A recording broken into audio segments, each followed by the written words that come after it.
Clara Ruth Dawson dropped to her knees in the middle of the dirt road, her body finally giving out after 3 days of walking without food. Her fingers clawed at the ground as wagon wheels rolled past, spraying mud across her torn dress. Not one stopped. Not one looked back. "Please," she whispered to no one. "Please, God, don't let me die like this." She was 33 years old, a widow, homeless, and the last town had just thrown her out like yesterday's garbage. If you want to see how Clara survives this, subscribe to our channel and follow her journey to the very end. Comment your city below so we can see how far her story has traveled. Clara's hands hit the dirt first, then her knees, then her whole body crumpled forward until her forehead pressed against the cold spring mud. She could feel the rumble of wagons passing by, hear the voices of people who looked and kept walking. "Mama, what's wrong with that lady?" "Don't look at her, sweetheart. Keep walking." Clara wanted to laugh. She wanted to cry. She did neither. Her body had nothing left to give. 3 days ago, she'd buried her husband in a pine box she couldn't afford. 2 days ago, men in dark coats showed up with papers covered in numbers she didn't understand. Debts, they said. Gambling debts. Mining investments gone wrong. Her husband had borrowed from everyone: the bank, the general store, 3 different men in suits who looked at her cabin like vultures eyeing a carcass. By sundown, they'd taken everything. The rocking chair her grandmother had brought from Virginia, the quilt her mother stitched for her wedding day, the small gold locket with her parents' picture inside, the only thing she had left of them. All of it. Gone. They'd left her with what they called worthless kitchen scraps. An old blackened skillet, a cracked clay pot, and a wooden spoon worn smooth from years of stirring. Clara pushed herself up to sitting. Her arms shook so bad she almost fell again.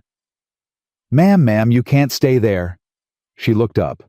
A man in a sheriff's badge stood over her, his hand resting on his belt. "Please," Clara said.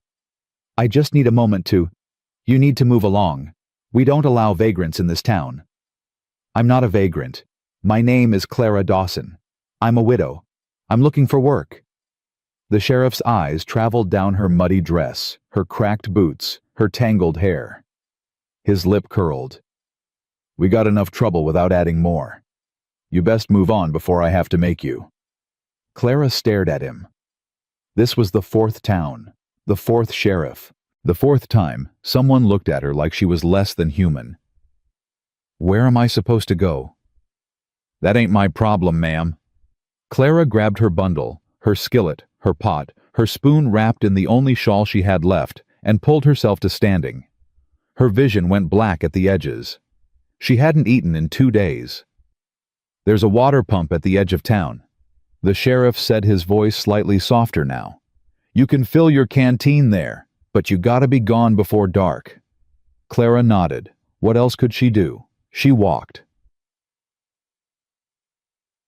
The water pump sat near a small grove of cottonwood trees, their spring leaves just starting to unfurl. Clara pumped until her arms screamed, then drank until her stomach cramped. She splashed water on her face, tried to finger comb the worst tangles from her hair. A woman's voice made her spin around. "You the one Sheriff Briggs ran out?" Clara's hands flew to smooth her dress, a useless gesture. "I wasn't causing trouble. I just collapsed. I've been walking for—" "I didn't ask for your life story." The woman was maybe 60, with steel-gray hair pulled back tight and arms crossed over her chest. But her eyes weren't cruel, just tired. "You looking for work?" "Yes, ma'am. I can cook. I can clean. I can do laundry, mend clothes, tend gardens." "Can you cook well?" Clara paused. "Yes, ma'am. My mother taught me. She was the best cook in our county back in Missouri." The woman studied her for a long moment. "I'm Eleanor Price. I run the general store. I can't hire you. My husband would have a fit, but I know someone who might." Clara's heart jumped. "Who?" "Man named Ezra Blackwood. Owns the biggest ranch in the territory about 15 miles west. He's been through 6 cooks in 2 years. None of them lasted." "Why not?" Eleanor's face shifted. Something flickered in her eyes, pity maybe, or warning. Ezra's difficult. He lost his wife and baby 6 years back. Something broke in him that day. He's fair to his workers, pays well, never cheats anyone. But he's cold, Mrs. Dawson. Cold as a mountain winter. Most folks can't stand working in that kind of silence. Clara thought about the silence of her own empty cabin. The silence of walking roads where no one stopped to help. I'm not afraid of silence, she said. Eleanor reached into her apron and pulled out a small bundle wrapped in cloth. Here, cornbread and dried beef. It ain't much. Clara's eyes burned. I can't pay you. I didn't ask you to. Eleanor pressed the bundle into her hands. Follow the main road until you hit the fork. Take the left path toward the ridge. The ranch spreads out below. You'll see it. Why are you helping me? Eleanor was quiet for a moment. Because I remember what it felt like. Being alone. Having nobody. She turned to leave, then stopped. One more thing. Don't expect kindness from Ezra Blackwood. Don't expect conversation or friendship or warmth. But if you can cook, really cook, you might just survive there. And if I can't, then you'll be walking again by week's end. What? Clara walked through the night. Her feet blistered inside her worn boots. Her legs ached with every step. But she kept moving because stopping meant dying, and Clara Ruth Dawson was not ready to die. When dawn broke, she saw the fork in the road. Left toward the ridge, Eleanor had said. Clara went left. The climb was brutal. Her empty stomach twisted. Her head pounded. But then she reached the top and she stopped. The ranch spread across the valley below like something from a dream. Fenced pastures dotted with cattle, sturdy barns and outbuildings. And in the center, a large log house with smoke curling from its chimney. It was beautiful. It was terrifying. It was her last chance. Clara straightened her dress, lifted her chin, and began the descent. 2 men stopped her at the gate. Who are you? The taller one stepped forward, hand on his hip where a pistol hung. What do you want? My name is Clara Dawson. I heard the ranch needs a cook. The men exchanged glances. The shorter one, younger, maybe 19, let out a laugh. Lady, you don't want to work here. The boss eats cooks for breakfast. I'll take my chances. Suit yourself. The tall one jerked his head toward the main house. Tommy, go tell old Cy we got another one. Clara walked between them, feeling their eyes on her back. She heard whispers but didn't turn around. The main house loomed larger as she approached. The front door was heavy oak scarred from years of wind and weather. Clara raised her fist to knock. The door swung open before she could. A man filled the doorway. He was tall, well over 6 feet, with shoulders broad enough to block the morning light. His hair was dark peppered gray at the temples. A short beard covered his jaw, neatly trimmed, but doing nothing to soften the hard lines of his face. But it was his eyes that stopped Clara cold. Dark, deep, empty, like looking into a well that had run dry years ago. You the new cook. His voice was low, rough, like gravel scraping against stone. Clara forced herself to meet his gaze. I'm hoping to be, sir. Ezra. Not sir. I ain't your father. He looked her up and down, his expression revealing nothing. You got experience? Yes, sir. She caught herself. Yes. I've been cooking since I was old enough to hold a spoon. A lot of women say that. Most of them couldn't boil water without burning it. Clara felt a spark of anger cut through her exhaustion. Then let me prove it. Something flickered in those dead eyes. Interest, maybe? Or just surprise that she'd talked back. You got 1 week, Ezra said. 7 days. If the food's good, you stay. If it ain't, you're gone. I don't give second chances. I won't need one. Ezra stared at her for a long moment, then he stepped aside. Kitchen's through there. You start tomorrow. Breakfast at 6, dinner at noon, supper at 6. 15 men plus me. Think you can handle it? Clara walked past him close enough to catch the scent of wood smoke and leather. I know I can. The room they gave her was tiny. A narrow bed, a small dresser, a window that looked out toward the barn. The table wobbled when she touched it, one leg shorter than the others. But it had a door she could close, a door that locked. Clara sat on the edge of the bed and cried. Not from sadness, though God knew she had plenty to cry about. She cried from relief, from exhaustion, from the impossible hope that maybe, just maybe, this broken woman might find a way to put herself back together. A knock at the door made her wipe her face fast. "Ma'am, you decent—" "Yes. Come in." An old man entered, white-haired and bent, leaning heavily on a walking stick. But his eyes, bright blue and sharp as needles, missed nothing. "Name's Silas McGregor. Folks call me Old Si." He settled into the chair by the window, studying her. "You're the new cook." "Clara Dawson." "I know who you are. Word travels fast on a ranch." He pulled out a pipe, began filling it with tobacco. "You met the boss?" "I did." "And what did you think?" Clara hesitated. "He's direct."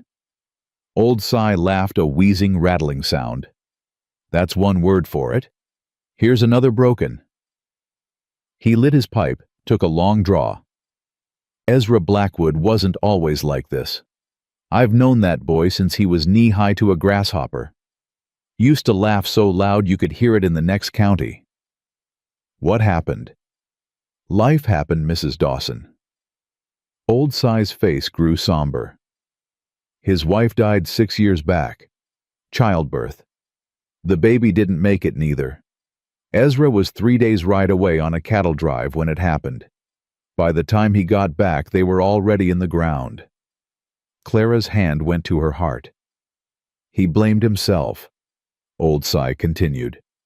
"Said if he'd been here, he could have gotten the doctor faster, could have done something." He shook his head. "Man's been punishing himself ever since. Works from sunup to sundown. Barely eats, barely talks, just exists." "That's terrible." "It is. But here's the thing, Mrs. Dawson. Somewhere inside that frozen shell, there's still a good man. The way he treats his workers, fair wages, decent hours, never a cruel word. The way he takes care of this land. The way he still puts flowers on his wife's grave every Sunday morning, even after 6 years." Old Si leaned forward, his blue eyes locked on hers. "I don't know what brought you to this ranch, and I ain't gonna ask. But I see something in you.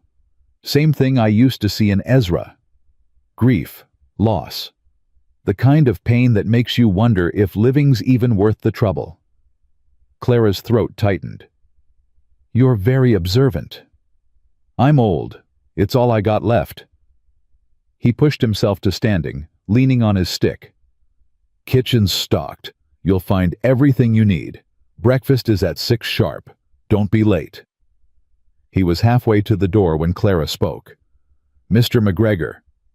"Si, just Si." "Si, why are you telling me all this?" The old man turned, and for a moment his weathered face softened into something almost like hope.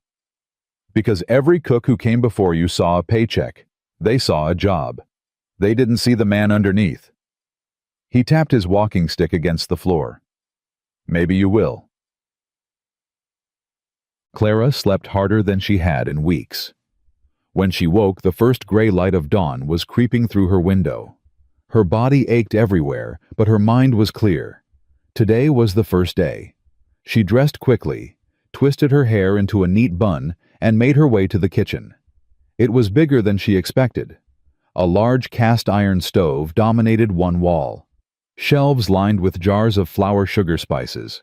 A cold room in the back where meat hung from hooks. Baskets of eggs. Jugs of milk. Fresh butter wrapped in cloth. Clara's hands trembled not from fear, but from anticipation. This was what she knew. This was who she was. She started the fire first. Got it roaring hot while she assessed her supplies. Then she began. Flour, butter, salt, a little sugar biscuit dough came together under her hands like an old friend. She kneaded it just enough, not too much, the way her mother taught her. Cut perfect circles and laid them in the pan. While the biscuits rose, she started on the eggs. 15 men meant 30 eggs at least. She cracked them into a bowl, added fresh milk, a pinch of salt, a whisper of black pepper. Beat them until they were light and golden. The bacon came next. Thick-cut slabs that sizzled and popped in the skillet. She laid them in neat rows, watching the fat render the edges crisp to perfection. By the time the sun fully rose, the kitchen smelled like heaven. Men started trickling in around 5:45. They stopped at the doorway, noses lifting, eyes widening. "Good morning," Clara said firmly. "Please take a seat." Tommy, the young one from the gate, was first at the table. Did you make all this?" "I did." Clara set a plate of biscuits in front of him, golden brown on top, tender white inside. "Go ahead." Tommy took one bite and his eyes rolled back. Sweet mother of mercy. The other men descended on the table like wolves. Within minutes, the kitchen was filled with sounds. Clara had forgotten the clink of forks, the satisfied groans of men who hadn't eaten cooking like this in years. "These eggs," one man said, shaking his head. "These eggs are like nothing I've ever tasted." "The biscuits," another added. "Ma'am, these biscuits might be illegal. They're too good to be real." Clara smiled, her first real smile in weeks. But her eyes kept drifting to the empty chair at the head of the table. Ezra's chair. "He don't eat with us," Sai said quietly, appearing at her elbow. "Takes his meals in the study. I'll bring him a tray." Clara nodded. "I'll prepare it myself." She fixed a separate plate with extra care. The best biscuits, the crispest bacon, eggs cooked exactly right, strong black coffee in a blue tin cup. Sai carried it out. Clara waited. Ezra was at his desk when Sai entered. Papers spread everywhere. Ledgers open, a map of the property covered in marks and notes. "Breakfast," Sai said, setting down the tray. "Leave it." "You should eat it while it's hot. The new cook." "I said leave it." Sai sighed, but retreated. Ezra kept working. The numbers blurred in front of his eyes. They always did when he hadn't slept, which was most nights. But then something cut through his exhaustion. A smell. He looked up at the tray. The biscuits were golden, perfectly shaped steam, still rising from their surface. The eggs gleamed with butter. The bacon. God, the bacon smelled like every Sunday morning of his childhood. Against his will, Ezra reached for a biscuit. The first bite made him stop. It was perfect. Crisp outside, impossibly tender inside. It practically melted on his tongue. He tried the eggs, then the bacon, then more biscuits. Before he realized it, the plate was empty. Ezra sat back, something strange stirring in his chest. Something he hadn't felt in years. Hunger.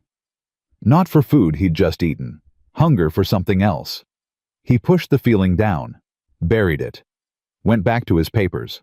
But the taste lingered on his tongue all morning. Days passed. Clara fell into a rhythm. She woke before dawn. She cooked. She fed 15 hungry men who looked at her like she performed miracles 3 times a day. She cleaned. She prepped for the next meal. She fell into bed exhausted and did it all again. The men warmed to her quickly. Tommy brought her wildflowers from the meadow, his ears turning red when he handed them over. A quiet hand named Marcus fixed the wobble in her table without being asked. Buck the foreman started saying please and thank you, words the men swore they'd never heard him use before. But Ezra remained a ghost.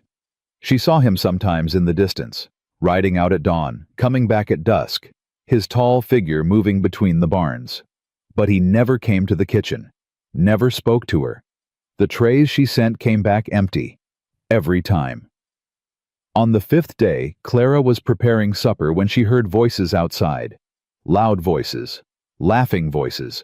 She recognized Tommy's voice first. "You see how she bends over that stove, man, that new cook's got?" "Careful, Tommy." That was Buck. "You're playing with fire." "Aw, come on. We're just talking. Ain't no harm in appreciating a fine woman." Another voice she didn't recognize chimed in. Bet she's lonely too. Widow lady all alone. She probably... Clara's grip tightened on her spoon. Probably just needs a man to... Enough. The word cracked through the air like a gunshot. Clara moved to the window. Ezra stood in the yard, his face carved from stone. The men had scattered backward like startled cattle. The hell did you just say? Tommy's face went white. Boss, we were just... You were just what? Ezra stepped forward and Tommy stumbled back. You were just talking about a woman who works in my house, a woman under my protection. It was only jokes. I don't pay you to make jokes. Ezra's voice dropped lower, colder. Mrs. Dawson is the cook of this ranch. She will be treated with respect. Complete respect. Any man who forgets that can pick up his wages and get the hell off my property. Silence. Complete silence. Ezra looked at each man in turn. Are we clear? Yes, boss. The words came in a ragged chorus. Good. Now get back to work. The men scattered. Ezra stood alone for a moment, his shoulders rigid. Then slowly he turned toward the kitchen window. Clara stepped back, but not fast enough. Their eyes met. Something passed between them, something she couldn't name. Not gratitude, though she felt that too. Something deeper, something that made her heart stutter in her chest. Then Ezra looked away and walked toward the barn. Clara stood at the window for a long time, her wooden spoon forgotten in her hand. That night when Clara prepared Ezra's tray, she added something new, a small apple tart made with dried fruit and precious sugar she'd rationed from her supplies. The crust was golden, perfectly flaky. The filling glistened. She sent it with Cy and waited. An hour later, Cy returned with the empty tray. He ate everything, the old man said. Even the tart. Asked where you learned to bake like that. Clara's heart lifted. What did you tell him? Told him to ask you himself. Cy winked. Man's got to learn to use his words again sometime. On the 7th day, Clara woke to rain. Not a gentle spring shower, a full driving storm that pounded the roof and turned the yard to mud. She could hear men shouting outside, the bawling of cattle, the chaos of a ranch fighting against the weather. She cooked anyway. By the time the men came stumbling in, soaked and shivering, the kitchen was warm and bright. Hot coffee steamed in cups. Fresh bread still warm from the oven. A massive pot of stew bubbled on the stove, thick with beef and potatoes and carrots. Lord have mercy, Buck said, dripping on the floor. Woman, you're a saint. Clara smiled and ladled stew into bowls. The men ate like they'd been starving for weeks. The rain hammered against the windows. And for a little while the kitchen felt like the safest place in the world. Then the door opened. Ezra Blackwood stood in the frame, rain streaming down his face, his clothes plastered to his body. He looked exhausted. Dark circles under his eyes, mud on his boots, his jaw tight with tension. He looked at Clara. She looked at him. The room went silent. Mrs. Dawson. His voice was rough-tired. I believe today is your 7th day. Clara's heart clenched. This was it. The verdict. Yes, she said. It is. Ezra stood there for a long moment, rain dripping from his coat. Then slowly he walked to the table, picked up a bowl, held it out to her. I'd like some of that stew. Clara took the bowl. Their fingers brushed. You're staying, Ezra said quietly, so quietly that only she could hear. If you want to. Clara's eyes burned. I want to. Ezra nodded once. Then he turned and walked to his usual spot at the head of the table, the seat that had been empty for 6 long years. He sat down, and for the first time since Clara arrived at Blackwood Ranch, Ezra Blackwood ate his meal with his men.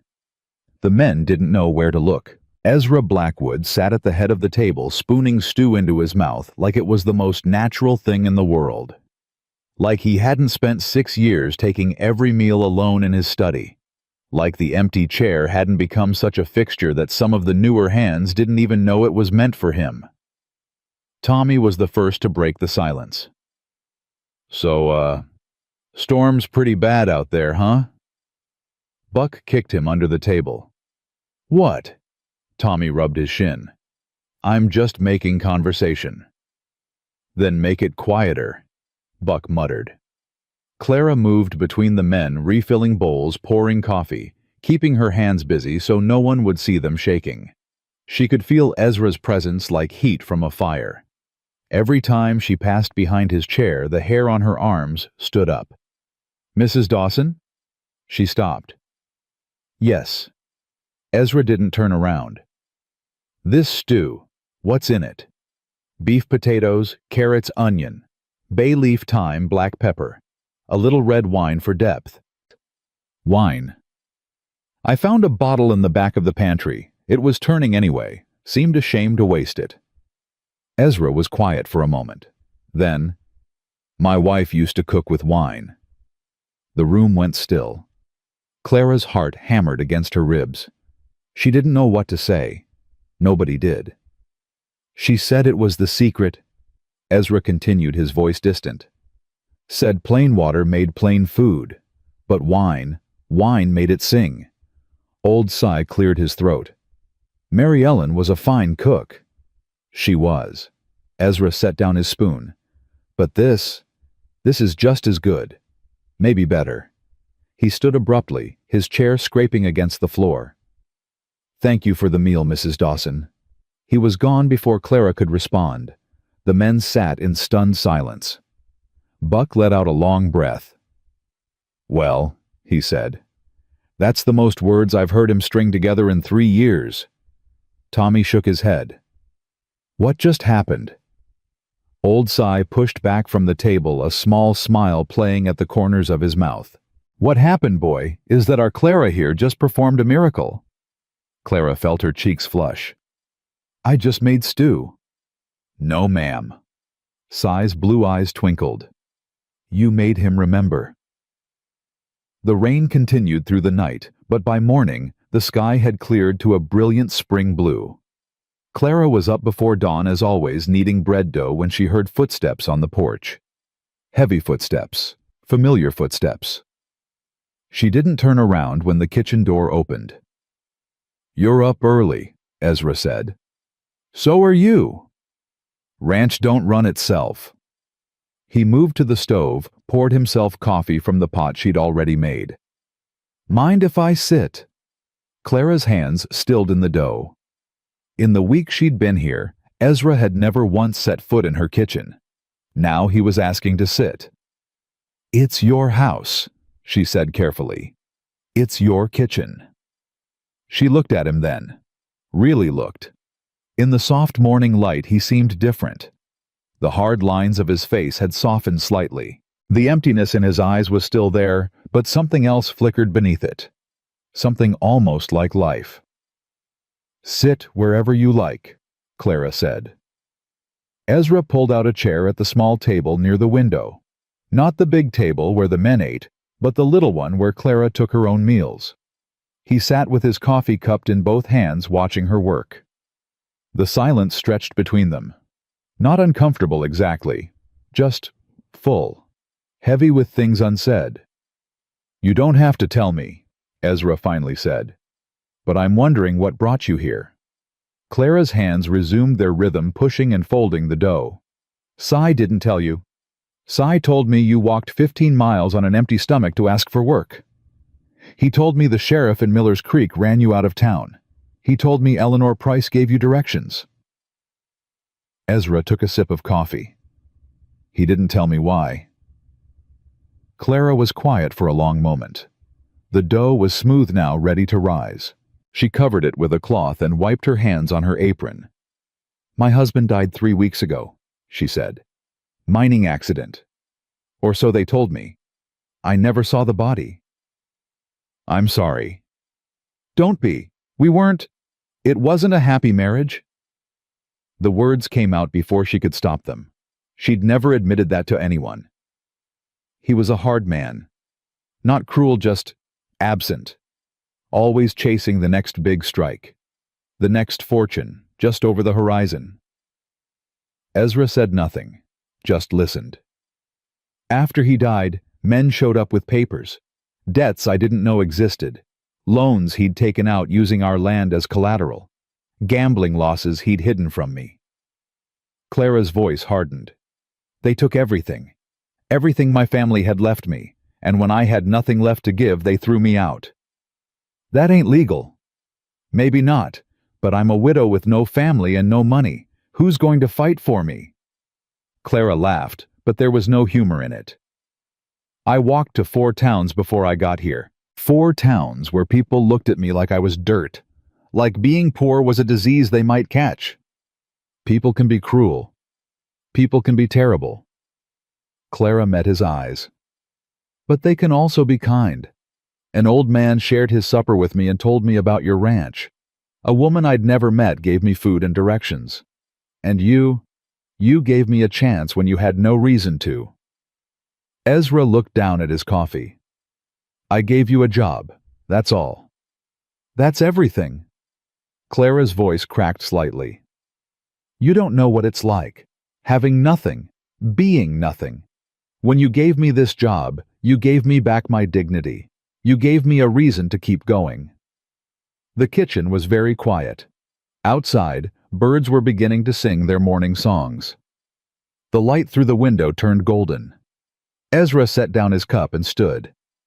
He walked toward her, stopping just a few feet away, close enough that she could see the flecks of gray in his dark eyes, close enough to smell wood smoke and leather and something else, something warm and alive.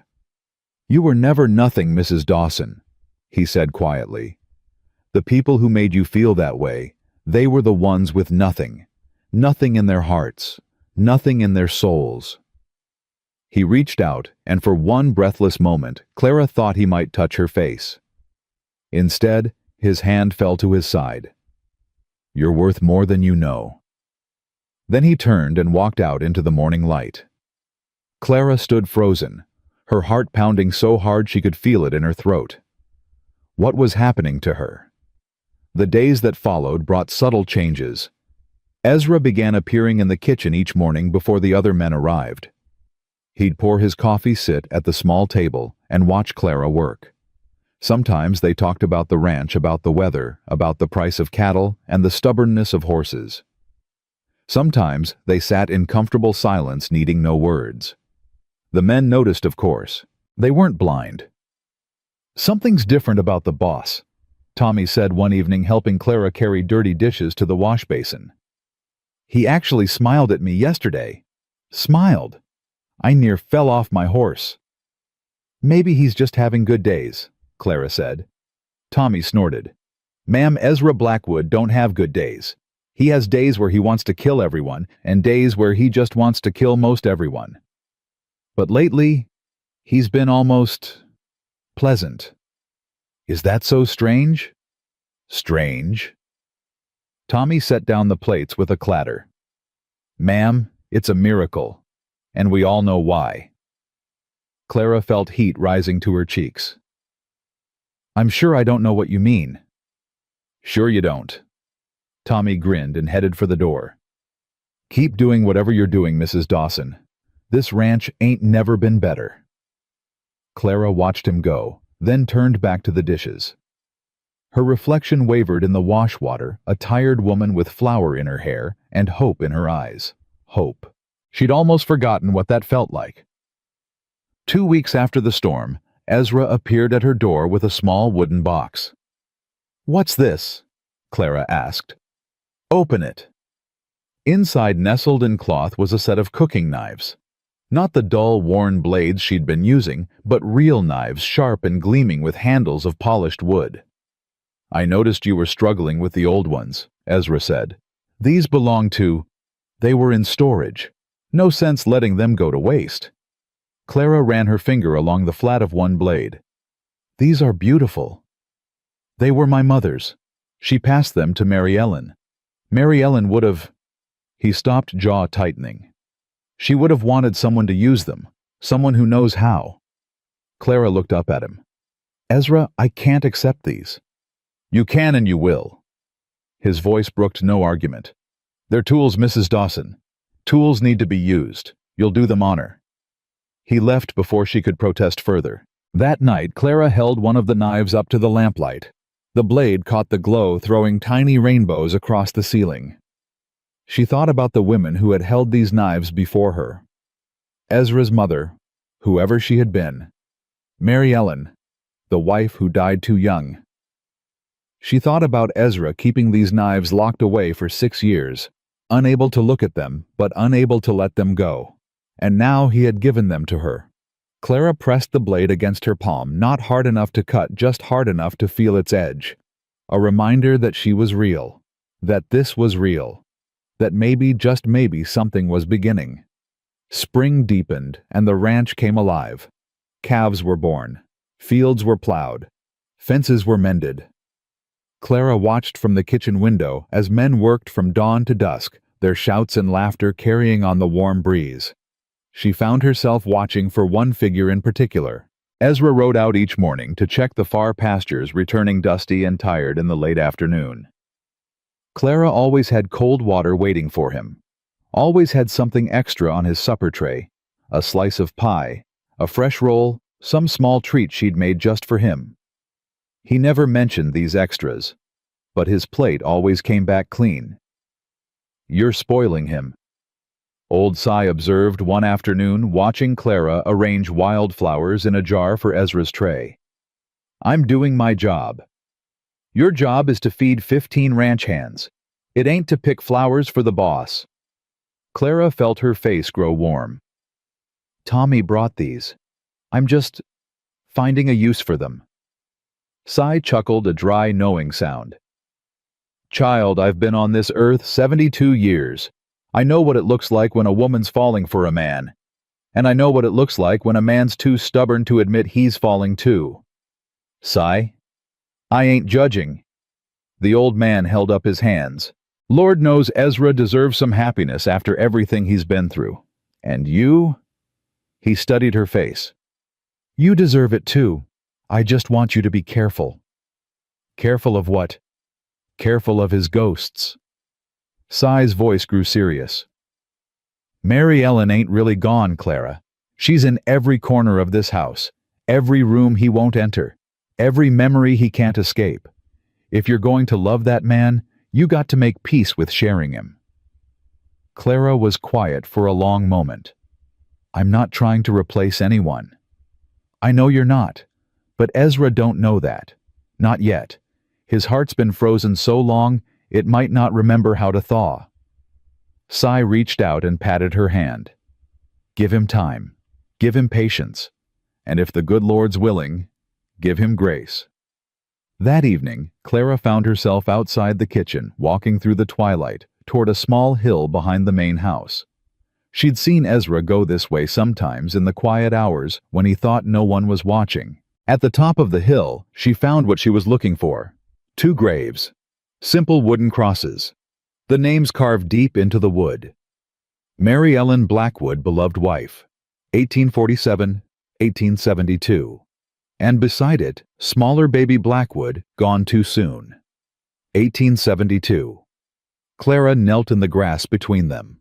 She didn't pray. She wasn't sure she believed in that anymore. But she spoke anyway, her voice barely a whisper. "I'm not trying to take your place. I want you to know that. Whatever's happening between me and your husband, I'm not trying to erase you." The wind stirred the grass. Somewhere in the distance, a coyote howled. "He's a good man. I can see that. I can see how much he loved you. How much he still loves you." Clara's throat tightened. "I lost someone too. Not like this, not someone I loved. But I know what it feels like to be alone. To have nothing. To wonder if things will ever be okay again." She reached out and touched the smaller cross. The wood was weathered, softened by years of rain and sun. "I don't know what's going to happen. I don't know if Ezra will ever let himself feel anything again. But I want you to know, if he does, I'll take care of him. I'll take care of this ranch that you loved. I'll honor your memory. I swear it."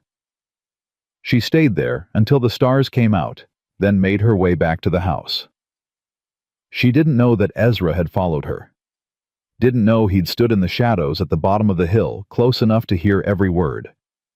Didn't know that for the first time in 6 years, tears were streaming down his face.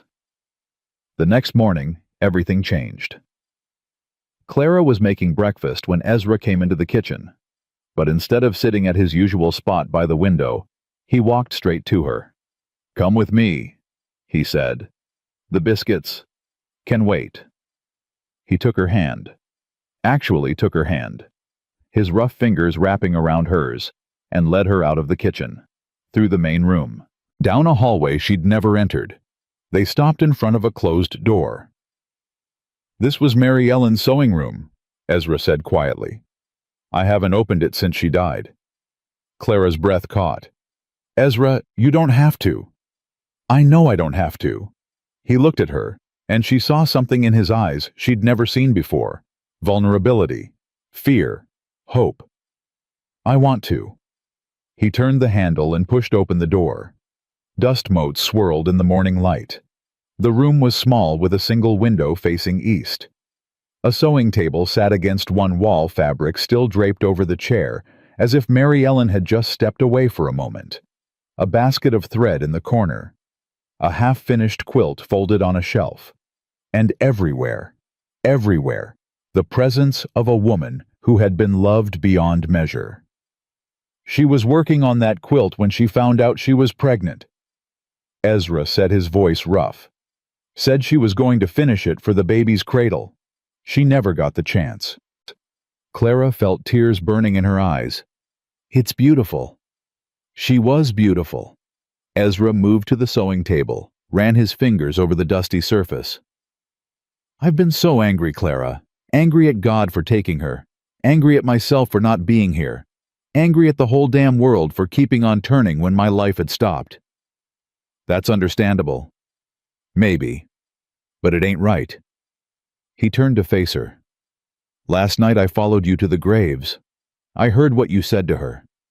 Clara's heart stopped. "Ezra, I'm sorry, I didn't mean to intrude." "You didn't intrude. You—" He struggled for words, this man who had spent 6 years in silence. "You honored her. You spoke to her like she was real. Like she mattered." "She does matter. She always will." Ezra crossed the room in 2 strides. He stopped inches from her, so close she could feel the heat of his body. "I've been dead for 6 years, he said. "Walking and talking and working, but dead inside. Nothing reached me. Nothing touched me. I didn't want it to." His hand came up trembling slightly and cupped her face. "Then you came. And something started waking up." Clara's tears spilled over. "Ezra, I'm not saying I'm fixed. I'm not saying I'm whole. But I'm saying—" He took a shaky breath. "I'm saying I want to try. If you'll let me. If you'll be patient with a broken old rancher who's forgotten how to feel." Clara laughed through her tears. "You're not old. I feel old. Then let me make you feel young again." She rose on her tiptoes and pressed her lips to his cheek. Just his cheek. Just that soft, simple touch. Ezra closed his eyes, like she'd given him the world. "The biscuits are burning," Clara whispered. Ezra laughed, an actual laugh, rusty from disuse, but real, and took her hand again. "Then let's go save them." They walked back to the kitchen together, hands intertwined, the ghost of Mary Ellen blessing them from the room they'd left behind. But happiness, as Clara would soon learn, has a way of attracting darkness, and the darkness was already on its way. 3 days later, a stranger rode into Blackwood Ranch. Clara was hanging laundry when she saw him, a tall man on a black horse, his face shadowed by a wide-brimmed hat. Something about him made her skin prickle. Something wrong. The man dismounted at the main gate and exchanged words with Buck. She couldn't hear what they said, but she saw Buck's face go pale. Then the man looked directly at her. Even from 50 yards away, Clara felt the impact of that gaze. Cold, calculating, hungry. She dropped the sheet she was holding and ran inside. Clara. Ezra looked up from his ledger. What's wrong? There's a man at the gate, a stranger. He looked at me like... She couldn't finish the sentence. Ezra was on his feet in an instant. Stay here. Ezra, stay here. His voice left no room for argument. He grabbed his hat and strode out the door. Clara moved to the window, watching as Ezra approached the stranger. Their conversation was too far away to hear, but she could read the tension in Ezra's shoulders, the way his hand hovered near his hip. The stranger talked for a long time. Ezra's posture grew stiffer with every word. Finally, the stranger tipped his hat, mounted his horse, and rode away. Ezra stood motionless for a full minute. Then he turned and walked back to the house. When he came through the door, his face was ashen. What is it? Clara asked. Who was that man? His name is Marcus Crane. Ezra's voice was flat, hollow. He's a debt collector from Denver. He says... Ezra stopped, swallowed hard. He says he's looking for the widow of Thomas Dawson. Clara's blood turned to ice. He says you owe $3,000, Ezra continued. He says your husband borrowed money from some very dangerous people before he died, and if you don't pay it back, they'll take it out of your hide. Clara's legs gave out. She would have fallen if Ezra hadn't caught her. I don't have $3,000, she whispered. I don't have $300. I don't have anything. Ezra's arms tightened around her. You have me. Ezra, you can't... I can. And I will. His voice hardened into steel. That man isn't touching you. Not while I'm breathing. Not ever. Do you understand? Clara looked up at him. This man who had given her a home when she had nothing. This man who was slowly learning to love again. What are we going to do? She asked. Ezra's jaw tightened. Whatever we have to. The night after Marcus Crane's visit, Clara couldn't sleep. She lay in her narrow bed staring at the ceiling, her mind racing with numbers she couldn't pay and debts she didn't owe. $3,000. It might as well have been $3 million. She'd never seen that much money in her life, let alone held it in her hands. Thomas. Even dead, her husband was still ruining her life. A soft knock made her sit up. Clara. Ezra's voice low and careful. You awake? She crossed to the door and opened it. Ezra stood in the hallway, still dressed, a lamp in his hand. I saw your light, he said. Figured you couldn't sleep neither. I keep thinking about that man, the way he looked at me. He won't look at you again. Ezra's voice was hard. I promise you that. Clara pulled her shawl tighter around her shoulders. You can't promise something like that. You don't know these people. If Thomas owed them money. Thomas is dead. His debts died with him. That's not how they see it. Ezra was quiet for a moment. Then he held out his hand. Come with me. Clara hesitated, then took it. He led her through the dark house, past the kitchen, past the sewing room door, to a small study at the back. A safe sat in the corner, black iron with a brass dial. What are you doing? Clara asked. Ezra knelt before the safe and spun the combination. The door swung open. Inside, Clara saw stacks of bills neatly bound. More money than she'd ever imagined. I've been ranching this land for 20 years, Ezra said. Started with nothing but 40 acres and a stubborn streak. Built it up acre by acre, head by head. Everything I've earned is in this safe. He looked up at her. There's more than enough to pay your debt. Clara's hand flew to her mouth. No. Ezra, no. I won't take your money. You're not taking it. I'm giving it. That's your life savings. Your security. Your... What good is security if I'm alone? Ezra rose to his feet, closing the safe behind him. For 6 years, I've had more money than I could spend, and no one to spend it on. No reason to care if it all burned tomorrow. Then you came and suddenly... He stopped, struggling for words. Suddenly, I had something to protect again. Clara felt tears burning in her eyes. You barely know me. I know enough. He stepped closer, close enough that she could feel his warmth. I know you walked 15 miles on an empty stomach because you refused to give up. I know you cook like an angel and work harder than any 2 men I've got. I know you went to my wife's grave and promised to take care of me. You didn't know I was listening, but I heard every word. Ezra, I know you're scared. I know you think you don't deserve help, but you're wrong, Clara. You're worth fighting for. You're worth every penny in that safe, and 100 times more. Clara couldn't speak, couldn't breathe. This man, this broken, beautiful man, was offering her everything, and she didn't know how to accept it. I can't let you do this, she whispered. You can't stop me. She laughed despite herself, a wet, shaky sound. You're impossible. So I've been told. Ezra's hand came up to cup her face, his thumb brushing away a tear. Let me help you, Clara. Let me be the man I should have been all along. Clara closed her eyes.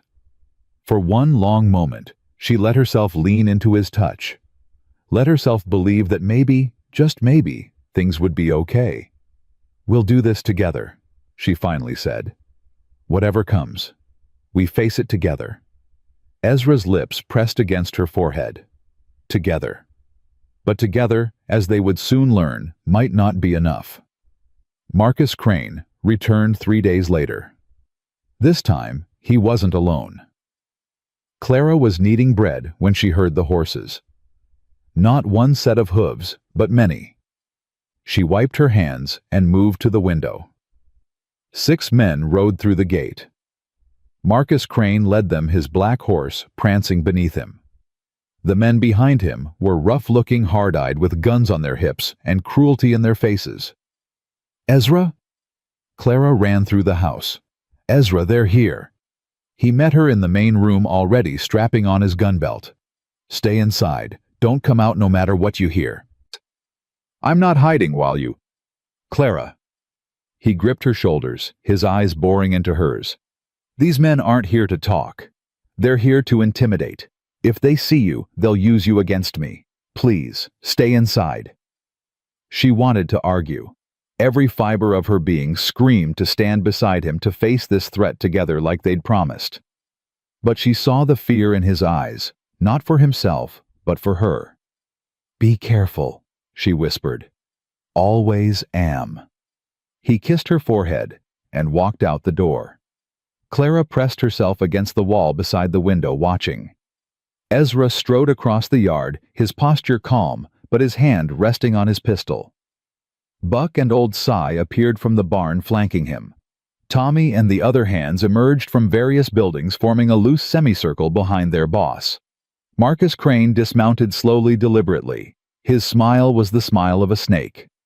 Mr. Blackwood, good to see you again. Wish I could say the same. Ezra stopped 10 feet away. You bring friends this time. Business associates. Crane gestured to the men behind him. They wanted to see the ranch where Mrs. Dawson is hiding. She ain't hiding, she's working. There's a difference. Semantics. Crane pulled a folded paper from his coat. I have here a legal document stating that Thomas Dawson owed $3,200 to the Morrison Mining Consortium at the time of his death. By territorial law, that debt passes to his surviving spouse.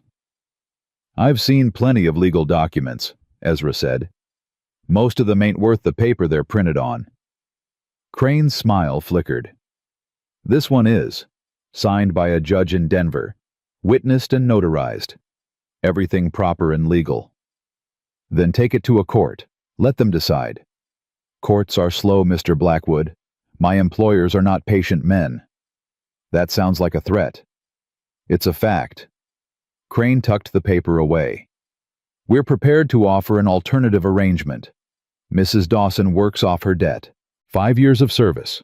Room and board provided. At the end of her term, the debt is forgiven. Clara's stomach turned. She knew exactly what service meant. She'd heard stories of women trapped in such arrangements worked to death in mining camps, saloons, or worse. Ezra's voice dropped to a growl. Over my dead body. That can be arranged. The air went deadly still. Hands hovered over guns. Nobody breathed. Then old Si stepped forward, his walking stick tapping against the ground. "You boys might want to look around," he said, his voice conversational. "Count the rifles pointing at you from those windows. Count the men standing behind Mr. Blackwood.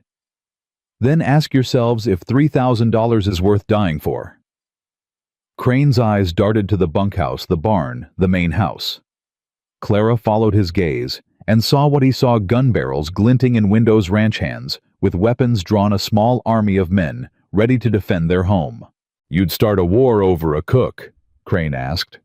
"She ain't just a cook," Tommy called out. "She's family." A murmur of agreement rippled through the men. Family. The word hit Clara like a punch to the chest. Crane's face hardened. "This isn't over." "It is if you're smart." Ezra took a step forward. "Ride out of here. Don't come back. Tell your employers that Mrs. Dawson is under my protection. Any man who tries to take her will answer to me." "And to us," Buck added. "All of us," Si agreed. The standoff held for one long, terrible moment. Clara could see Crane calculating odds, weighing risks, measuring the distance between victory and death. Finally, he mounted his horse. "You've made an enemy today, Blackwood." "I've made plenty of enemies. Most of them are dead." Crane's jaw tightened. He wheeled his horse around and spurred it toward the gate. His men followed, casting dark looks over their shoulders. Nobody moved until the sound of hooves faded into the distance. Then Clara burst through the door and ran. She hit Ezra so hard she nearly knocked him over. Her arms wrapped around him, her face pressed against his chest, her whole body shaking with relief and fear, and something she couldn't name. "You fool," she sobbed. "You absolute fool. He could have killed you." "But he didn't. He might come back." "Then we'll be ready." Ezra's arms came around her, holding her tight. "I meant what I said, Clara. You're family now. Every man on this ranch would fight for you." She pulled back to look at his face. "Why, I've only been here a few weeks. Why would they risk their lives for me?" "Because you gave us something we didn't know we were missing." Old Si limped toward them, his eyes suspiciously bright. "A reason to be more than just hired hands. A reason to care about this place again." Tommy nodded vigorously. "You make us biscuits every morning, ma'am. Ain't nobody ever done that before. You remember Marcus likes his eggs runny, and Pete can't stand onions, and I like extra bacon. You remember us." "That's just cooking," Clara said. "No, ma'am." Buck's voice was gruff. "That's love." Clara looked around at these men, rough-weathered, hard-working men who had stood ready to die for her. Men who had become, without her realizing it, her family. "Thank you," she whispered. "All of you." "Don't thank us yet," Ezra said quietly. "Crane was right about one thing. This isn't over." That night, Ezra called a meeting in the main room. All 15 hands crammed into the space, sitting on chairs, leaning against walls, crowding around the fireplace. Clara stood beside Ezra, refusing to be sent away. "Here's what we know," Ezra began. "Marcus Crane works for the Morrison Mining Consortium. They're not just debt collectors, they're land grabbers. They buy up debts of dead men and use them to seize property, force widows into servitude, take everything that ain't nailed down." "Then this was never about Clara's debt," Si said. "It's about your ranch." "That's my thinking." Ezra nodded. $3,000 is nothing to men like Morrison. But this valley, the water rights, the grazing land, that's worth a fortune. "They figured they'd use Clara to get to you," Buck said. "And they figured right." Ezra's hand found Clara's. "But they didn't count on her being under our protection." Tommy raised his hand like a schoolboy. "So what do we do, boss?" "First, we secure the property. Double watches day and night. Nobody rides alone. We keep the gates closed and the rifles loaded." "And second?" Clara asked. Ezra hesitated. "Second, I ride to Denver." The room erupted. "You can't leave," Tommy shouted. "It's too dangerous," Buck argued. If you go, they'll ambush you on the road, Cy warned. Ezra raised his hand for silence. I know a lawyer in Denver, served with his brother in the war. If these documents are forgeries, and I'd bet my ranch they are, he can prove it. We can get the law on our side. And if they're real? Clara asked quietly. Ezra looked at her. Then I'll pay the debt myself. $3,000, whatever it takes. You'd beggar yourself for me. I'd give everything I own for you. The room went silent. Nobody moved. Clara felt the weight of every gaze, the recognition of what Ezra had just admitted. You love her, Cy said softly. It wasn't a question. Ezra didn't flinch, didn't look away. I do. Clara's heart stopped, then started again, beating harder than ever before. I thought I was done with love. Ezra continued, his voice rough. Thought I'd buried that part of myself with Mary Ellen. But Clara, she didn't dig it up. She planted something new, something that grew so slow, I didn't notice until it had roots too deep to pull out. He turned to face her, fully taking both her hands in his. I ain't good with words. I ain't good with feelings. I've been living like a dead man for 6 years, just going through the motions. But you woke me up, Clara Ruth Dawson. You made me want to live again. And I'll be damned if I let anyone take that away. Clara couldn't speak. Tears streamed down her face. You don't have to say it back, Ezra said. You don't owe me nothing. But I needed you to know. Before I ride into whatever's coming, I needed you to know the truth. Clara found her voice. It was small, shaky, but certain. I love you too. Ezra's eyes widened. You do. You impossible, stubborn, wonderful man. Of course I do.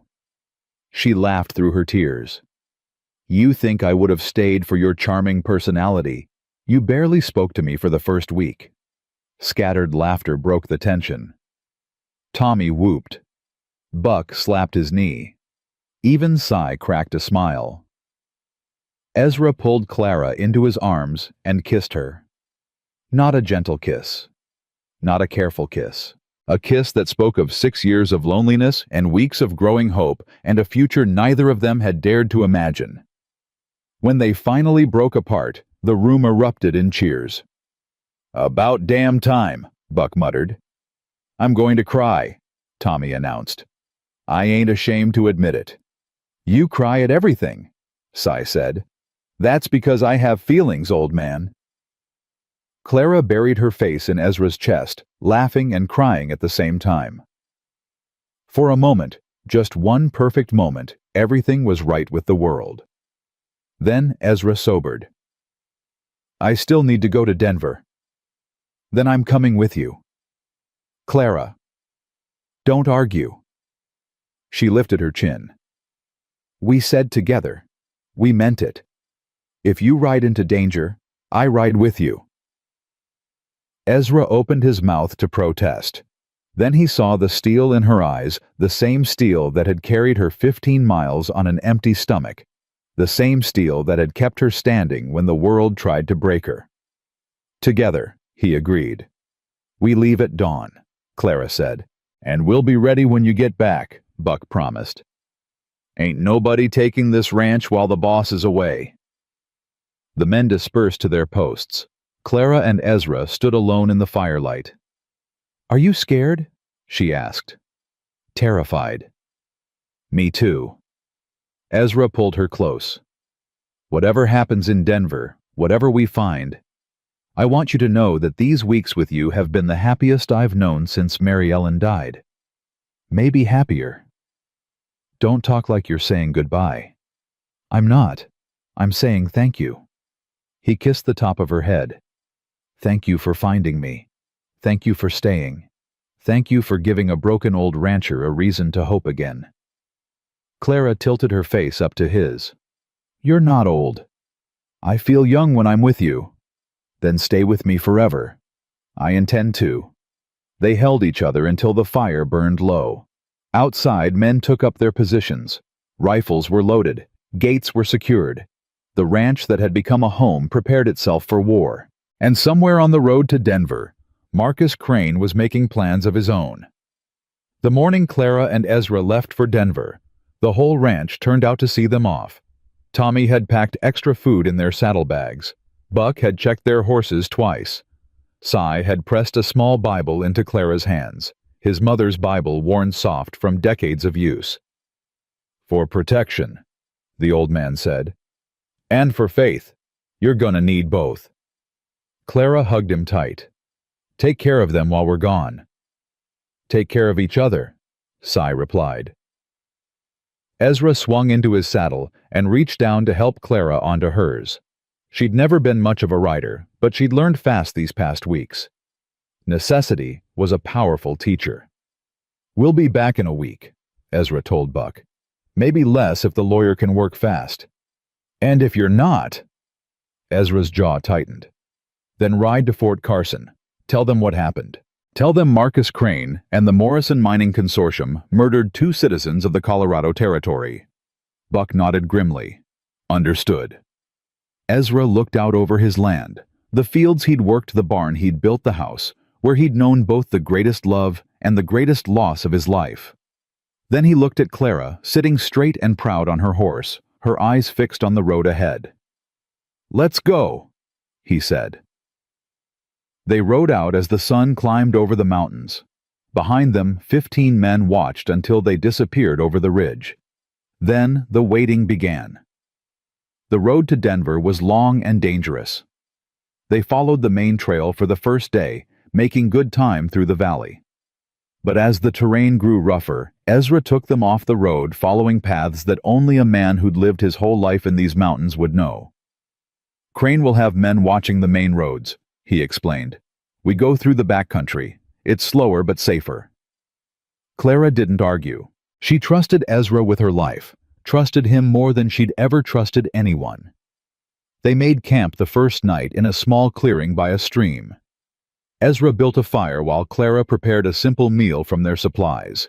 They ate in comfortable silence, watching the stars emerge one by one. "Can I ask you something?" Clara said. "Anything." "That night, when you came to my room, when you showed me the safe."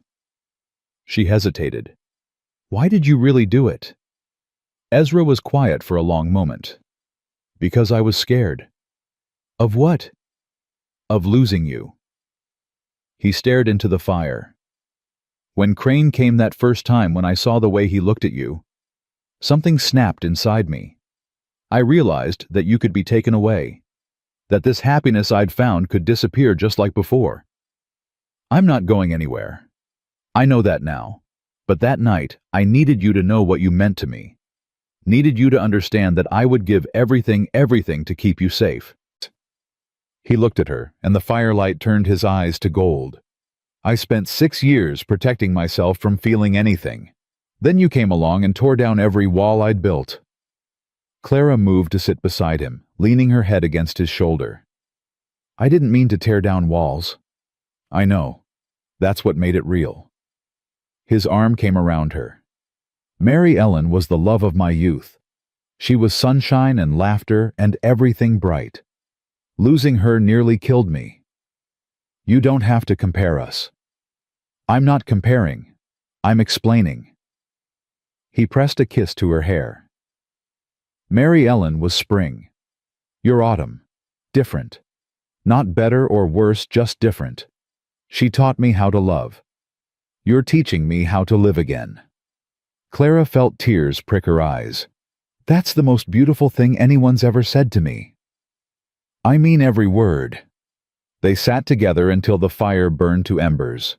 Then wordlessly, Ezra spread their bedrolls side by side. Not touching, but close. Close enough to hear each other breathe. Close enough to know they weren't alone. "Good night, Clara," Ezra whispered. "Good night, Ezra." She fell asleep to the sound of the stream and the steady rhythm of his breathing, and for the first time in weeks, she didn't dream of darkness. She dreamed of home. They found the ambush on the 3rd day. Ezra had stopped his horse suddenly, his hand shooting up in warning. Clara reined in beside him, her heart already racing. "What is it?" she whispered. Smell that. Clara inhaled. Wood smoke.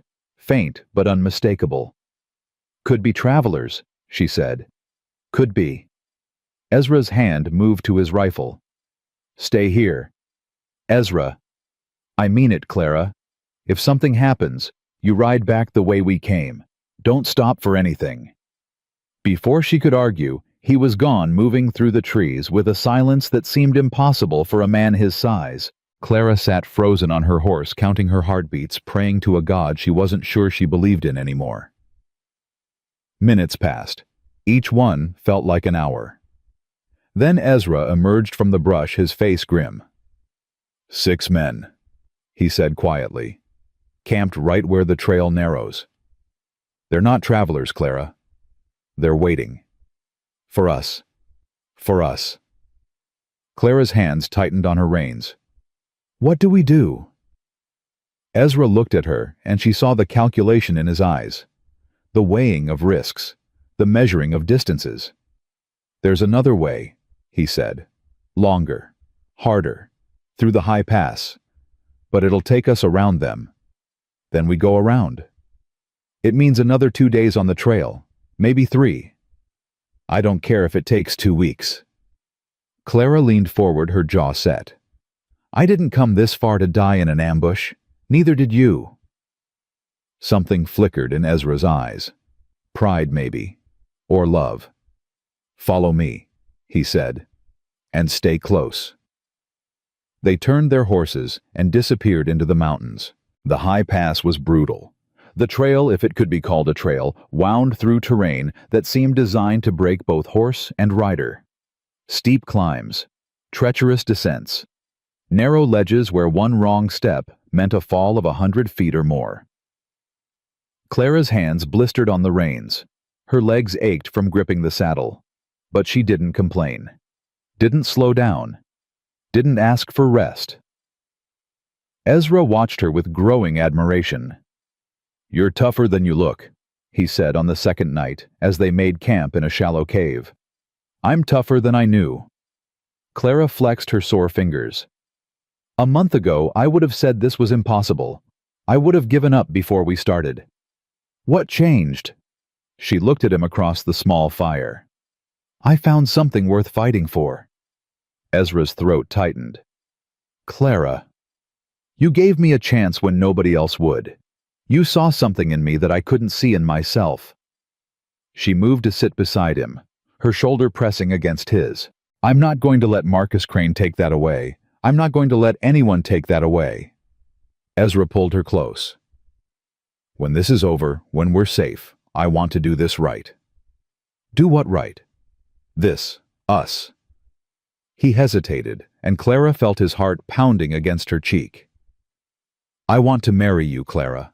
I want to stand up in front of God and everyone and promise to love you for the rest of my days. Clara's breath caught. Are you asking me? I'm warning you. His voice was rough with emotion. When we get home, I'm going to ask. Proper-like, with a ring and everything. I needed you to know. In case something happens, I needed you to know my intentions. Clara lifted her face to his. Nothing's going to happen. You don't know that. I know that I love you. I know that you love me.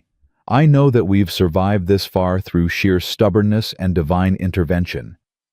She pressed her lips to his jaw. We're going to make it, Ezra. We're going to get to Denver. We're going to clear my name. And then you're going to marry me. Is that a yes? It's a promise.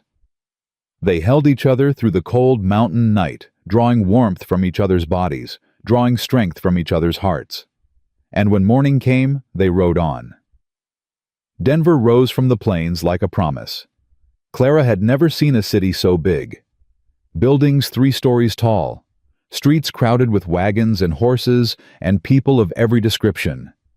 The noise was overwhelming, vendors, shouting wheels, rattling voices raised in a dozen different languages. Ezra navigated through the chaos with practiced ease. He'd been to Denver before Clara remembered. During the war, during happier times. The lawyer's office is on Larimer Street, he said. Man named William Foster. His brother saved my life at Chickamauga. And you trust him? With my life. Ezra glanced at her. With yours. They tied their horses outside a modest brick building and climbed the stairs to the second floor. A brass plate on the door read, William Foster, Attorney at Law. Ezra knocked. Come in. The office was small but tidy. A man rose from behind a desk, thin, bespectacled with a kind face and ink-stained fingers. Ezra Blackwood. William Foster extended his hand with a genuine smile. It's been too long. It has. Ezra shook his hand firmly. William, this is Clara Dawson. She's the reason we're here. William's eyes moved to Clara, taking her measure. Whatever he saw seemed to satisfy him. Please sit. Tell me everything. They told him. Clara started from the beginning, her husband's death, the men with papers losing everything she owned. Ezra picked up the story from there. Marcus Crane, the Morrison Mining Consortium, the threats and the ambush they'd narrowly avoided. William listened without interrupting. When they finished, he leaned back in his chair. May I see the document Crane showed you? We don't have it, Ezra said. He took it with him.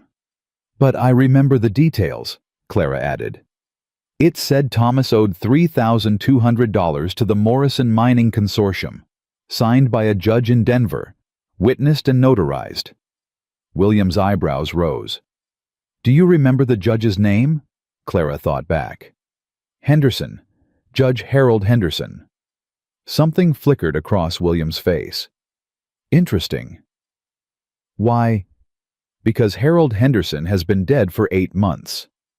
William stood and moved to a filing cabinet. He passed last autumn. Apoplexy. I handled the estate settlement myself. Clara's heart leaped. Then the document is a forgery. Almost certainly. William pulled out a thick folder. Morrison Mining Consortium. They've been on my radar for some time. They target widows, Clara. Specifically widows of miners and prospectors who died in debt.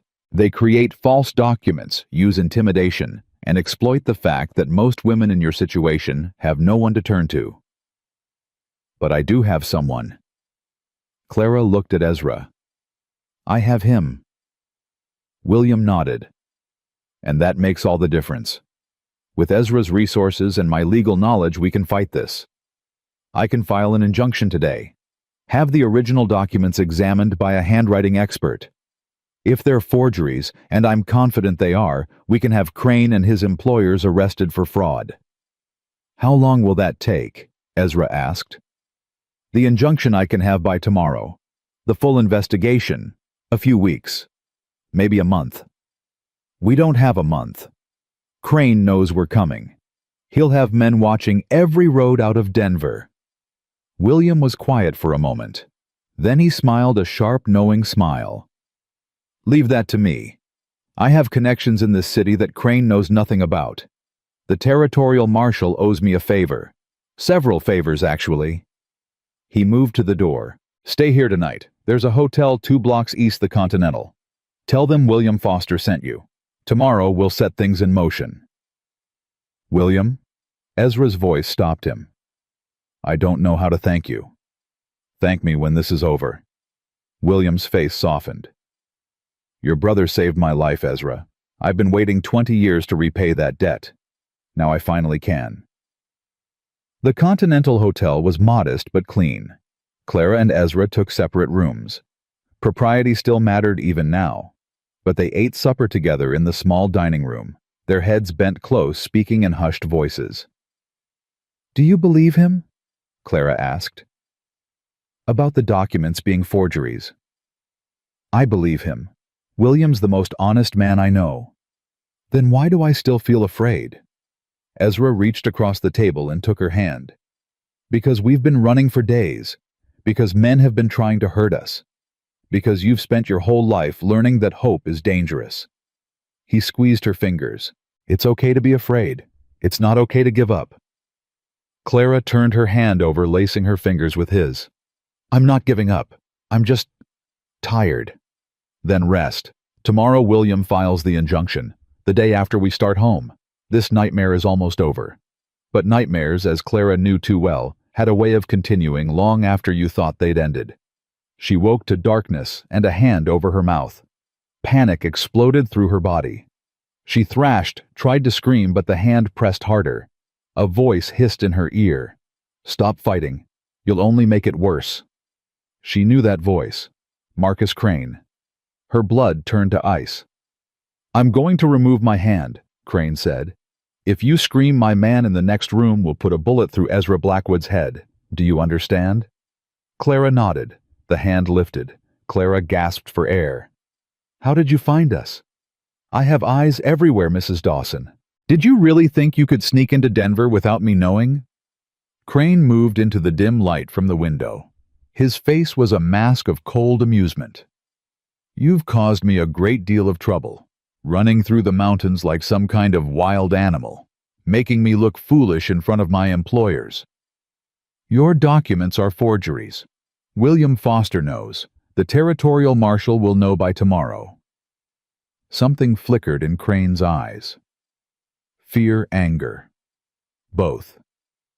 "William Foster is a nuisance. He'll be dealt with. If you hurt him, you'll what?" Crane leaned close, his breath hot on her face. "You're a nobody, Mrs. Dawson. A homeless widow with no family, no money, no power. The only thing standing between you and complete destruction is Ezra Blackwood, and right now he's got a gun pointed at his head." Clara's heart hammered against her ribs. "What do you want?" "What I've always wanted. You're going to come with me, quietly, without a fuss. In the morning Blackwood will wake up to find you gone. He'll search, he'll rage, he'll do all the things men like him do. But he won't find you. And eventually he'll go home to his ranch and try to forget. He won't forget. He'll come for me. Then he'll die." Crane's voice was matter-of-fact. "I don't particularly want to kill him. Dead ranchers attract attention. But if he forces my hand—" He shrugged. "One more body buried in the mountains. It won't be the first." Clara's mind raced. She needed time, needed to think, needed to find some way out of this nightmare. "Why me?" she asked. "There must be 100 widows you could target. Why are you so determined to take me?" "Because you made it personal." Crane's jaw tightened. "When you ran, when you found protection, when you made me look like a fool in front of my men, you turned this into something more than business. My employers might be satisfied with your debt paid in cash. I'm not. So this is about pride. This is about power, about showing everyone what happens to women who think they can fight back." He grabbed her arm, his fingers digging into her flesh. "Get dressed. We leave in 5 minutes." Clara's eyes darted to the door, to the window, to anything that might offer escape. "Don't even think about it," Crane warned. "My man has orders to shoot at the first sign of trouble. You might escape, but Blackwood dies. Is that what you want?" It wasn't. God help her, it wasn't. Clara dressed in silence, her hands shaking. Her mind kept circling back to Ezra. Ezra asleep in the next room. Ezra with a gun pointed at his head. Ezra who had risked everything for her and might die because of it. She couldn't let that happen. She wouldn't. But how Crane bound her wrists with rope and led her down the back stairs. A carriage waited in the alley, dark and anonymous. One of his men sat on the driver's seat. Another emerged from the shadows. "Where's the third?" Crane asked. "Watching Blackwood. He's still asleep." "Good. Let's—" The shot came from nowhere. Crane spun, reaching for his gun, but he was too slow. A figure lunged from the darkness and tackled him to the ground. More shots, shouts, the sound of fists hitting flesh. Clara stumbled backward, her bound hands making it impossible to run. She hit the carriage and slid down, her heart pounding so hard she thought it might explode. Then a familiar voice cut through the chaos. "Clara, Clara, where are you? Ezra! Here!" she screamed. "I'm here!" He appeared out of the darkness like an avenging angel, blood on his knuckles, fire in his eyes. He saw her and ran. "Are you hurt?" His hands were on her face, her shoulders checking for damage. "Did he touch you?" "I'm fine. Ezra, I'm fine." Tears streamed down her cheeks. "How did you—" "William." Ezra cut the ropes on her wrists. "He had men watching the hotel. When they saw Crane's people moving, they woke me. Then he pulled her into his arms, crushing her against his chest. I thought I'd lost you. I thought, you didn't lose me. You won't ever lose me." Behind them, the fight was ending. Clara saw William Foster standing over Marcus Crane, a pistol in his hand. Two more men friends of William's, she assumed, were securing the other attackers. "Marcus Crane," William said, his voice cold with satisfaction. "You're under arrest for kidnapping, fraud, and attempted murder. The territorial marshal will be very interested in having a conversation with you." Crane glared up at him, hatred burning in his eyes. "This isn't over." "Yes, it is." Ezra stepped forward, Clara still in his arms. "Your employers are about to learn that their documents are worthless. Their operation is exposed. And you're going to spend the rest of your life in prison." "Or worse," William added. "Kidnapping a woman in Colorado territory is a hanging offense." For the first time, Clara saw fear in Crane's eyes. Real fear. The fear of a man who had finally realized that his power was gone. "Get him out of here," Ezra said. William's men dragged Crane away. The carriage followed, carrying his accomplices. Within minutes, the alley was empty. Clara sagged against Ezra. "Is it over? Is it really over?" "Almost." He kissed her forehead. "There's still paperwork, still a trial. But Crane will never hurt you again. I swear it." Clara believed him. The next 3 days passed in a blur of legal proceedings. William worked tirelessly, filing motions, presenting evidence, calling witnesses. The territorial marshal, a gruff man named Harrison who seemed to genuinely hate criminals, took a personal interest in the case. By the third day, the truth was undeniable. Every document Marcus Crane had used was a forgery. Judge Henderson's signature had been faked. The Morrison Mining Consortium was a front for a criminal enterprise that had defrauded dozens of widows across 3 territories. Harrison himself delivered the news to Clara and Ezra. "It's done," he said. "Crane's confessed to everything in exchange for avoiding the noose. He's given us names, dates, locations. The whole operation is going down." Clara felt her knees weaken. "What about the other women? The ones they took?" "We're working on finding them. Some have been recovered already. Others—" Harrison's face darkened. "We'll do everything we can." "And Clara?" Ezra asked. "She's free." "Completely. The debts attributed to her husband were fabricated. She doesn't owe anyone anything." Harrison extended his hand to Clara. "You're a brave woman, Mrs. Dawson. What you did standing up to these men refusing to be intimidated, it's going to help a lot of people." Clara shook his hand, too overwhelmed to speak. When Harrison left, Ezra turned to her. "It's time to go home." Home. The word had never sounded so sweet. They left Denver the next morning. The ride back was nothing like the desperate journey they'd made coming in. No ambushes to fear, no predators hunting them. Just open road and clear skies and the promise of everything they'd fought for. They stopped at the same spot where they'd camped before the clearing by the stream. This time there was no tension, no fear, just peace. "I have something for you," Ezra said. He reached into his saddlebag and pulled out a small velvet box. Clara's heart stopped. "I know I said I'd wait until we got home," Ezra continued. "But I've been carrying this since Denver, and I can't wait another minute." He opened the box.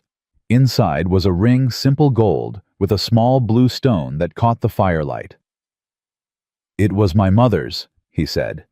"She gave it to me before she died, told me to save it for the woman who'd make my life worth living again." Clara's vision blurred with tears. Clara Ruth Dawson. Ezra took her hand. "You came to my ranch with nothing but a skillet and a broken heart. You fed my men. You thawed my soul. You stood beside me against men who wanted to destroy us both, and somewhere along the way you made me remember what it feels like to be alive." He slipped the ring onto her finger. "Will you marry me?"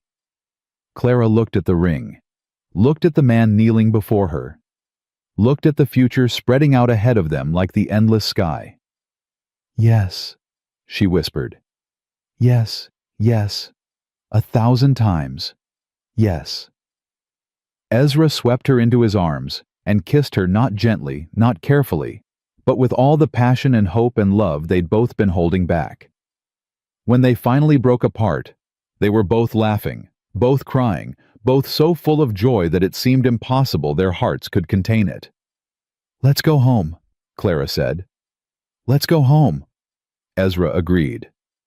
They mounted their horses and rode toward the setting sun, toward Blackwood Ranch, toward the life they would build together. And for the first time in longer than she could remember, Clara Ruth Dawson wasn't afraid of what tomorrow might bring. The ranch came into view on the 5th day. Clara saw at first the familiar spread of buildings, the fenced pastures, the smoke curling from the kitchen chimney. Her heart swelled so big she thought it might burst right out of her chest. "We're home," she whispered. Ezra reached over and took her hand. "We're home." They rode down the ridge, slowly savoring every moment. The sun was setting behind them, painting everything gold and rose and amber. It was the most beautiful thing Clara had ever seen. Then Tommy spotted them. "They're back." His voice carried across the valley like a gunshot. "Boss is back. Clara's back."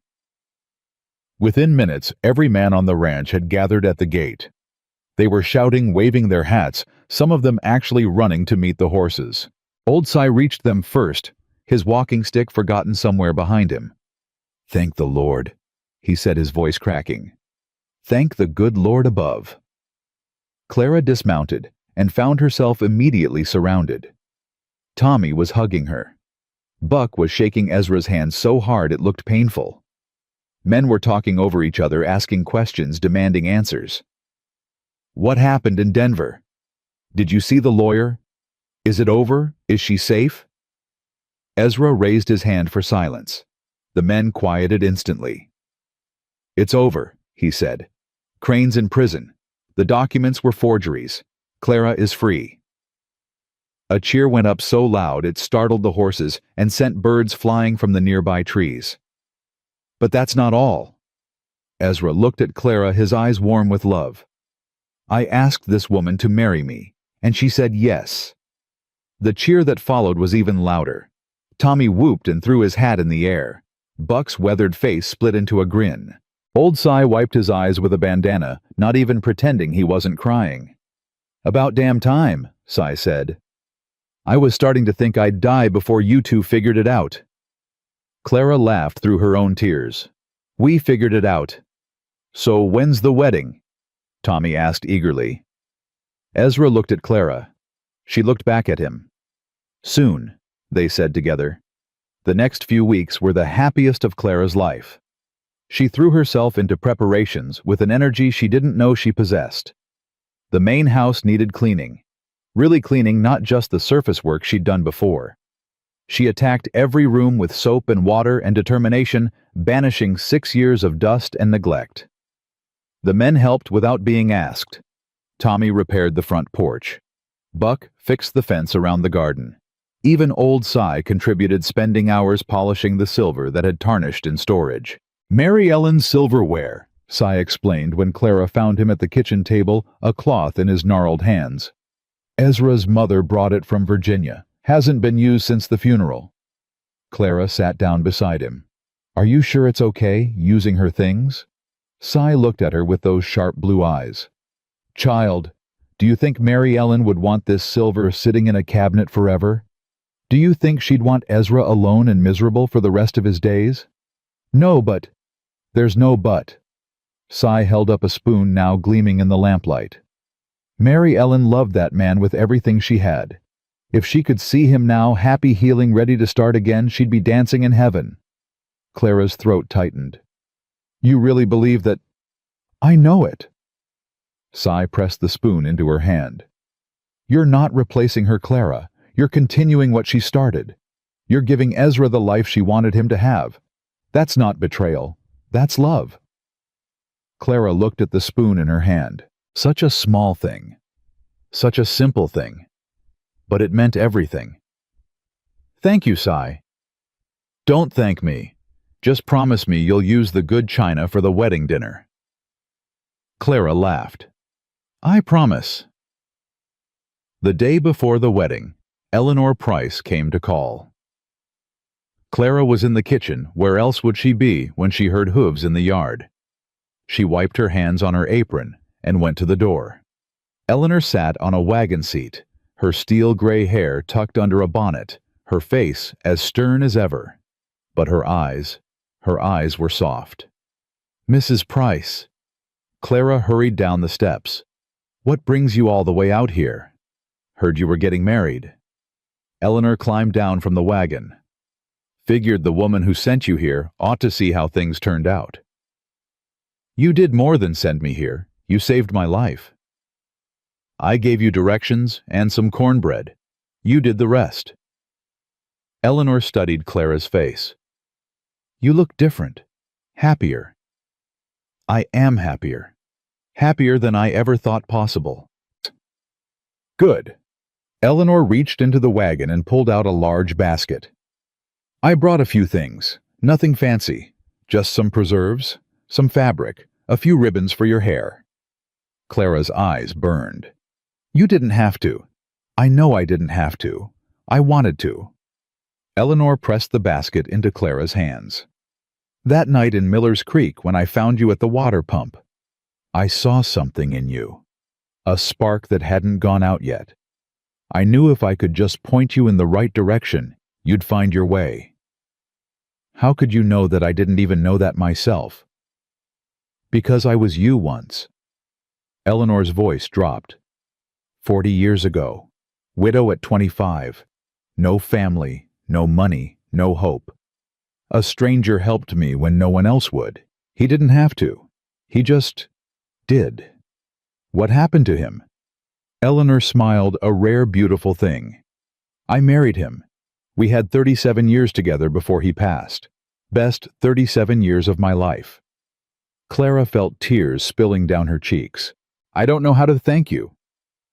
Live well, love hard, pass it on when you can. Eleanor patted her arm. That's all the thanks I need. She stayed for supper telling stories that made the men laugh and Clara cry. When she left, she hugged Clara tight, a real hug, not the stiff embrace of acquaintances. Be happy, Eleanor whispered. I will, Clara promised, and she meant it. The wedding day dawned clear and bright. Clara woke before sunrise, too nervous to sleep. She lay in her narrow bed, the same bed she'd cried in that first night, the same bed where she'd felt hope for the first time in weeks, and watched the light change from gray to gold. Today she would become Clara Ruth Blackwood. A knock at her door made her sit up. Clara. It was Ezra's voice muffled by the wood. You awake? You're not supposed to see me before the ceremony. It's bad luck. I ain't coming in. He paused. I just wanted to tell you something. Clara moved to the door, pressing her palm flat against it. She could almost feel him on the other side. Tell me. I've been standing here for 10 minutes trying to find the words. Figured I'd just say it plain. Another pause. I spent 6 years thinking my life was over. Thinking I'd already had my one chance at happiness and squandered it. Then you showed up with a skillet and a prayer, and everything changed. Clara's hand trembled against the wood. I don't deserve you, Ezra continued. I know that. A broken-down rancher with more ghosts than good sense. But I promise you this, Clara Ruth Dawson. I will spend every day of the rest of my life trying to be worthy of the gift you've given me. Tears streamed down Clara's face. Ezra? I'll see you at the altar. She heard his footsteps retreat down the hall. Then silence. Clara pressed her forehead against the door and let herself cry. Not from sadness. not from fear, from overwhelming, impossible joy. The ceremony was held on the hill behind the main house. It wasn't a grand affair. No church, no flowers, no fancy decorations. Just a small clearing, a wooden arch that Tommy had built overnight, and every person Clara had come to love gathered in a circle. The minister borrowed from Ridgemont for the occasion stood beneath the arch with a worn Bible in his hands. Old Cy stood as Ezra's witness tears already streaming down his weathered face. Eleanor Price stood as Clara's, her stern expression softened into something almost maternal. The ranch hands filled out the rest of the circle, Tommy grinning so wide it looked painful. Buck with his hat in his hands. Marcus and Pete and all the others who had become family. Then Ezra appeared. Clara's breath caught. He wore a dark suit pulled from storage, she guessed probably his wedding suit from before. His hair was neatly combed. His beard was freshly trimmed. But it was his eyes that stopped her heart. Those dark eyes that had been so empty when she first arrived. Those eyes that had slowly, carefully learned to hold hope again. They were shining. "Ready," Eleanor whispered. Clara nodded. She couldn't speak. She walked toward the arch, toward the man who had given her everything, toward the future she never dared to imagine. Ezra took her hands when she reached him. His fingers were trembling. "You're beautiful," he murmured. "You're crying." "So are you." They both laughed, soft and wet and full of wonder. The minister cleared his throat. "Dearly beloved, we are gathered here today." Clara barely heard the words. She was too busy looking at Ezra, too busy memorizing every line of his face, every fleck of gray in his dark hair, every tiny movement of his expression. This was real. This was happening. This man, this good, kind, broken, healing man, was about to become her husband. "Do you, Ezra Thomas Blackwood, take this woman to be your lawfully wedded wife, to have and to hold from this day forward for better or for worse, for richer or for poorer, in sickness and in health, to love and to cherish, until death do you part?" Ezra's voice was steady. "I do." "And do you, Clara Ruth Dawson, take this man to be your lawfully wedded husband, to have and to hold from this day forward for better or for worse, for richer or for poorer, in sickness and in health, to love and to cherish, until death do you part?" Clara looked into Ezra's eyes. She saw her past there, the pain, the loss, the desperate journey that had brought her here. She saw her present, the love, the hope, the family she had found in the most unlikely place. And she saw her future, the life they would build together, the challenges they would face, the joy they would share. "I do," she said. The minister smiled. "Then by the power vested in me, I now pronounce you husband and wife. Ezra, you may kiss your bride." Ezra pulled her close. His lips found hers. The world fell away. When they finally broke apart, the cheering was deafening. Tommy was crying openly now, tears streaming down his young face. Buck was clapping so hard his hands had to hurt. Old Cy had his eyes closed, his lips moving in silent prayer. "I love you," Ezra whispered against her ear. "I love you too," Clara whispered back. They turned to face their family. This strange, wonderful family of ranch hands and old friends, and one elderly woman from a town Clara had nearly died in, and walked back down the aisle together. Man and wife. Home at last. The celebration lasted long into the night. Tables had been set up in the yard loaded with food that Clara had been preparing for days. Fried chicken and fresh bread, roasted vegetables, and apple pie. The men ate until they groaned and then ate some more.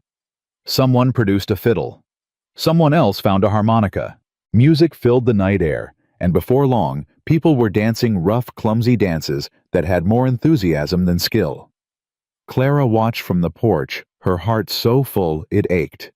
Ezra appeared beside her, 2 cups of cider in his hands. "Not joining the dancing. My feet hurt." She accepted the cider gratefully. "Besides, I like watching. Everyone looks so happy." "They are happy." Ezra sat down beside her. "You did that, you know. Brought happiness back to this place. It was dying before you came. I was dying. You made everything live again." Clara leaned against his shoulder.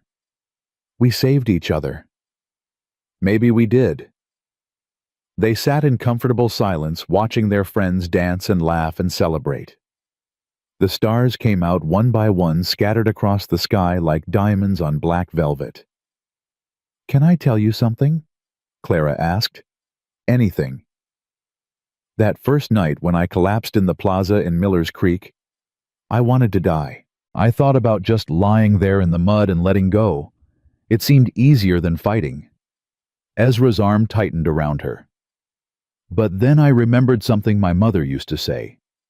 The night is always darkest just before the dawn." I'd never really believed it before, but something made me get up. Something made me cook those beans. Something made me keep going. I'm glad you did. So am I. Clara lifted her face to his. If I'd given up that night, I never would have found you. I never would have found this place. I never would have known what it felt like to be loved, truly loved for who I am. Ezra kissed her softly. You're not just loved, Clara. You're treasured. You're cherished. You're the answer to prayers I forgot I was praying. Clara felt tears prick her eyes again. She'd cried more in the past month than she had in the previous year. But these were good tears. Healing tears. Take me home, she whispered. Take me to our home. Ezra stood and offered his hand. Clara took it. They walked away from the celebration, away from the noise and the music and the laughter. Through the front door, down the hall, to the room that had been his alone for 6 years, to the room that was now theirs. 3 months later, the first snow fell. Clara stood at the window watching white flakes drift down from a gray sky. Behind her, a fire crackled in the hearth. Ezra sat at his desk, working through ledgers, a task he used to do alone, but now did with her nearby. Deep thoughts, he asked without looking up. Just remembering. Clara touched the cold glass. A year ago, I was still married to Thomas, still living a life that felt like a slow death. I had no idea what was coming. None of us ever do. No, I suppose not. She turned from the window.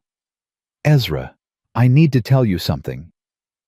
Something in her voice made him look up. What is it? Clara crossed the room and knelt beside his chair. She took his hand and placed it flat against her belly. We're going to have a baby. Ezra went absolutely still. I've suspected for a few weeks. Clara continued, her voice trembling.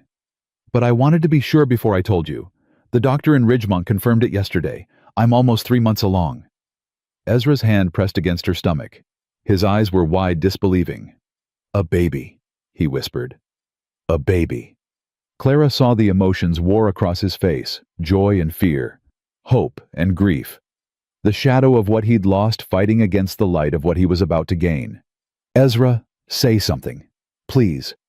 He slid out of the chair and knelt on the floor beside her. His hands cupped her face, tilting it up to meet his gaze.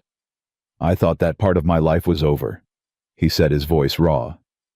I thought God had decided I didn't deserve to be a father. After Mary Ellen, after the baby. He stopped, swallowed hard. I buried that dream, Clara. I buried it so deep I forgot it was ever there. Are you happy? Happy? A broken laugh escaped him. I'm terrified. I'm overwhelmed. I'm so scared something will go wrong that I can barely breathe. His thumbs wiped tears from her cheeks. But underneath all of that, yes. Yes, I'm happy. Happier than I have any right to be. Clara grabbed his hands. Nothing is going to go wrong. I'm healthy. The doctor says everything looks perfect. We're going to have this baby, Ezra. We're going to raise it together in this house, on this land, surrounded by people who love us. You promise. I promise. Ezra pulled her into his arms, holding her so tight she could feel his heart pounding against her chest. They stayed like that for a long time, kneeling on the floor of the study, snow falling silently outside. I need to tell Cy, Ezra finally said. And Tommy, and Buck. God, they're going to lose their minds. Clara laughed. They're going to spoil this child rotten. Absolutely rotten. Ezra pulled back a grin spreading across his face. Can I tell them now? It's the middle of the night. I don't care. I need to tell someone, or I'm going to explode. Clara shook her head, still laughing. Go, tell them. I'll be here when you get back. Ezra kissed her hard, then practically ran from the room. She heard him thundering down the hall, heard the front door bang open, heard his voice carrying across the snowy yard. Cy, Tommy, wake up. I'm going to be a father. Clara stayed on the floor, her hand pressed against her belly, pressed against the new life growing inside her. The life that she and Ezra had created together. A year ago, she'd had nothing. No home, no family, no hope. She'd collapsed in the mud and wanted to die. Now she had everything. A husband who loved her, a home that welcomed her, a family that would fight for her, and a child growing beneath her heart, a child who would never know hunger or fear or loneliness, a child who would grow up surrounded by love. Clara. Ruth Blackwood stood and walked to the window. Outside, she could see Ezra in the yard, hatless and coatless, gesturing wildly, while old Cy laughed and Tommy danced in the snow. Lanterns were flickering on in the bunkhouse. Voices were rising in celebration. She placed her hand on the cold glass and smiled. Once she had told a stranger, "I'm not worth much, sir, but I can cook." She had been so wrong. She was worth everything. She had always been worth everything. It had just taken the right person to help her see it. The snow continued to fall. The celebration continued outside. And Clara stood at the window watching her family rejoice, knowing that this was just the beginning. There would be challenges ahead. There always were. The baby would come in spring, bringing joy and sleepless nights, and the kind of love that changed everything.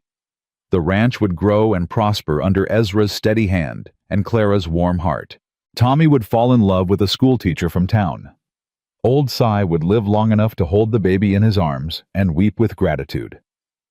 And through it all, Ezra and Clara would stand together, partners in everything, bound not just by vows, but by the unbreakable knowledge that they had saved each other from the darkness. Clara turned from the window as Ezra burst back through the door covered in snow, his face alight with joy. "They want to see you," he said breathlessly. "Everyone wants to congratulate you." Clara took his hand. "Then let's not keep them waiting." They walked out into the snow together, into the arms of their family, into the life they had built from nothing but courage and hope and love. And Clara Ruth Blackwood, once homeless, once hopeless, once convinced she was worth nothing at all, finally understood the truth that had been waiting for her all along. She was home. She was loved. She was exactly where she was meant to be.